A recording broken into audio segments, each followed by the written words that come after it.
for about 10 to 15 minutes, and then we get to go hop on the water and have some fun.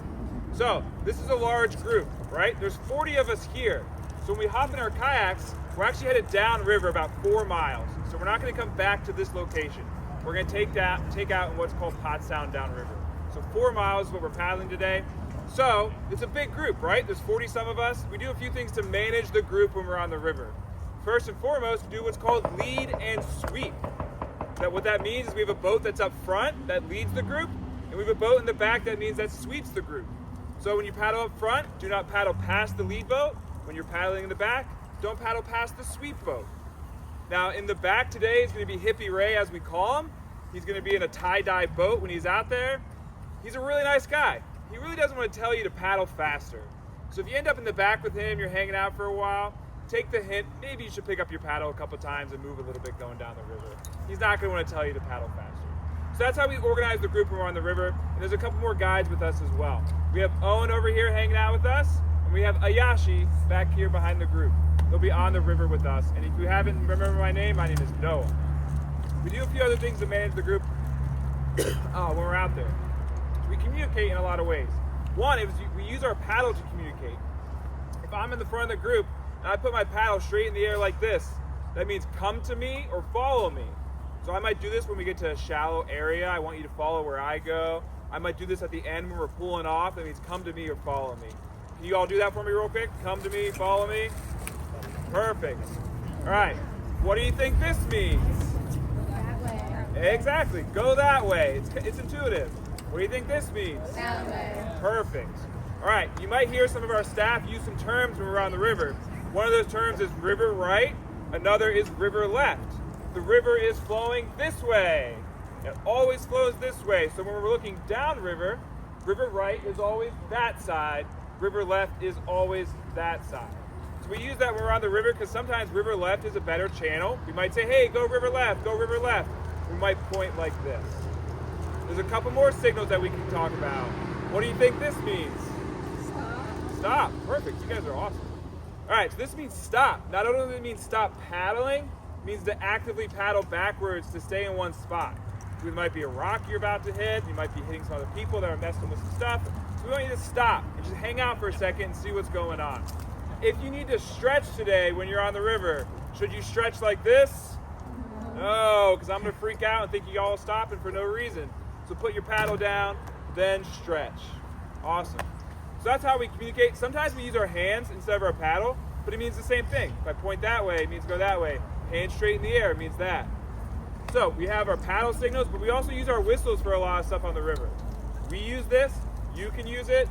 We all have them on our PFDs. So one whistle blow, just like earlier, it's just to get your attention. Just means, hey, something's going on, I want to communicate with y'all. We're headed down. When we hop on the river here and hanging out, I might blow my whistle, put my paddle straight in the air, and blow one whistle, and that means, hey, let's get started. Let's start paddling downriver. If you hear 3 whistle blows, what do you think that means?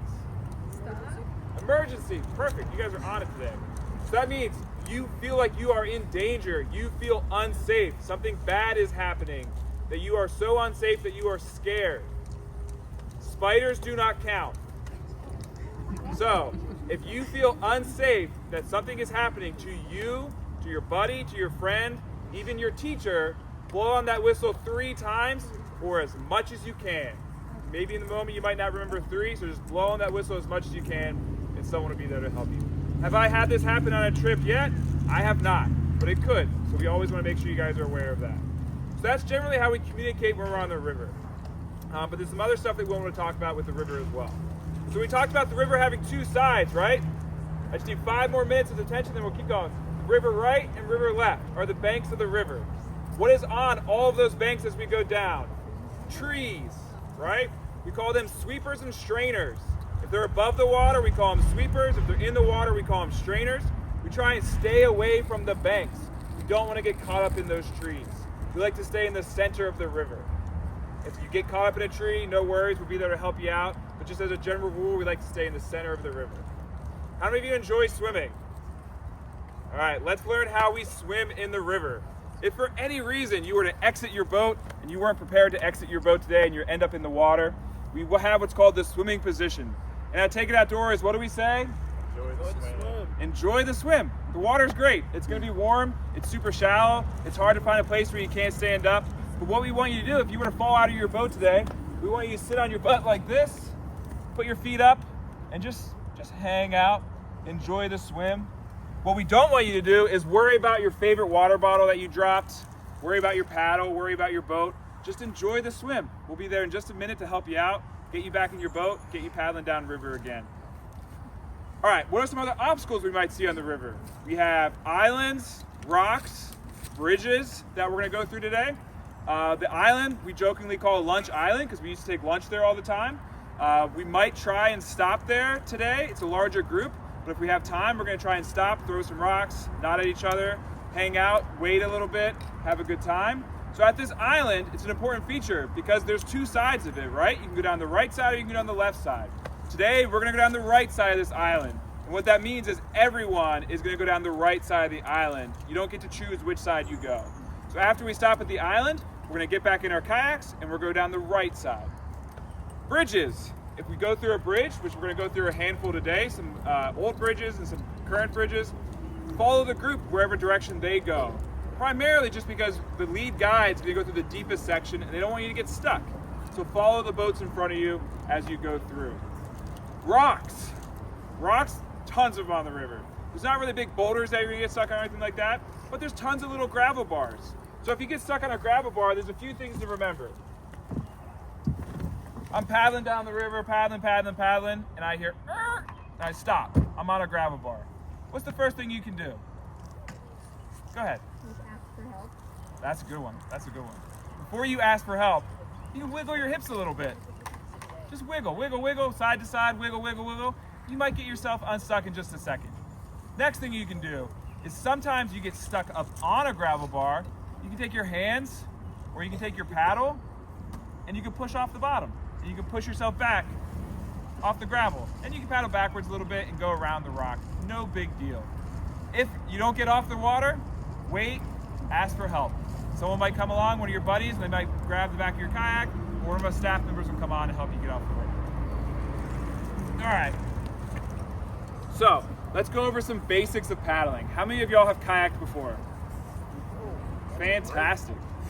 That's awesome. All right. All right, so this is your paddle. We hold it like this. Everyone do it. Give each other some space. Gotta watch out. Watch your head. All right. We don't hold it like this. It's just not efficient. We're not going to go anywhere. It's going to be too hard. We don't hold it like this. That's also really hard. So there's a trick that we like to do sometimes. We like to put it on top of our head like this, and then grab it, make a box with our elbows. This guy looks perfect in the blue shirt, a little wider. And then we like to put it back in front of us. It's like about a little wider than your shoulders. And that's the comfort area that we like to hold it. If you notice your paddle, some of them have writing on it. If you can read it, you're holding it the right way. But you have this spoon side. That's the side you're grabbing the water with and pulling it towards you. So that the curved side is the spoon, and that should face towards you when you're on the river. So when we're sitting in our kayak, just like this, we're hanging out, going down the river. I'm paddling every other. I'm grabbing the water up front, putting that whole blade in the water, and pulling it towards me. And just every other, just staying straight. If I want to turn right, I just paddle a bunch on the left. If I want to turn left, I paddle a bunch on the right. If I want to stop, there's no brakes in the kayak. It's you. So you got to paddle backwards to stop and hang out in one area. All right. Couple more things. So we're going to hop on the water here. There's all these kayaks up on the beach. We're going to help each other to get in the water. And how we do that is we grab a partner, we pick out a kayak. They're pretty much all the same. And these kayaks have handles on the front, like here, and it has a handle on the back, like here. So we grab a partner, carry it down to the water, and then some of us will help you actually get into your boat. Real quick, listen up. Listen up. We do not head down river until you hear that whistle blow. We hang out till everyone's on the water, and then we continue on down the river. All right, if you have any questions on the way down, come see me or another staff I need member. to get my stuff.